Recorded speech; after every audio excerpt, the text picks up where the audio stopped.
We're looking at this $26 million investment to upgrade the rail line. How, if that was to happen, how soon would we actually see rail service? Well, the Carter-Burgess study that was done in 2001 showed that it could be up almost immediately. There is a shortage today of passenger rail equipment nationally, but there are lease providers that have equipment that could be upgraded fairly quickly. The Heartland Flyer itself in 1999 started with a lead time of about 9 months. So this is something with incremental investment. It can be put on the rails very quickly, and incremental upgrades will make the service better every year and attract more riders.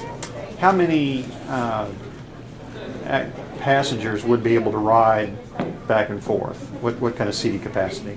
Well, that's the wonderful thing about passenger rail, is that you can get a train of 10 to 18 cars long if you need to, and each one of those cars has a seating capacity of about 200 people. Do you have an idea of the demand right now? Is there a pent-up demand?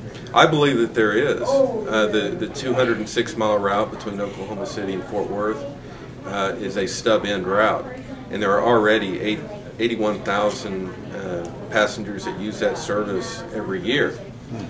These people come from all over the country, and linking Tulsa to that system will only increase that ridership. So my estimates show first year in a bare bones operation about 50 to 60,000 passengers a year. Between Tulsa and Oklahoma City? Yes.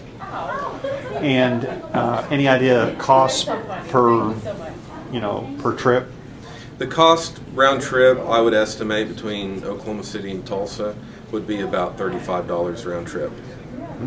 Excellent. That'd be a great buy. That beats gas. Yes.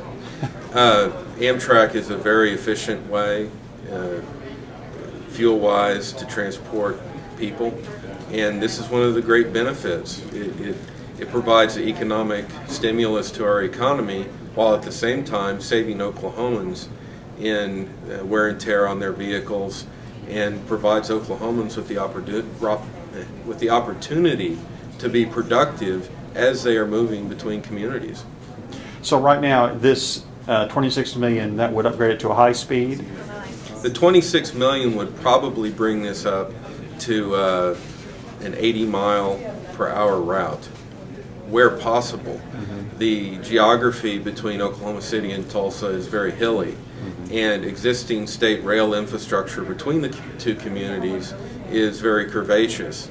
So we're looking at, like I said, incremental upgrades to probably reach anywhere from 80 miles per hour to 110 over the next 20 years, if we are able to get the legislation passed. And then there would be 3-4 intermediate stops.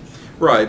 I think the historical stops on this route were Chandler, Bristow, and Sapulpa.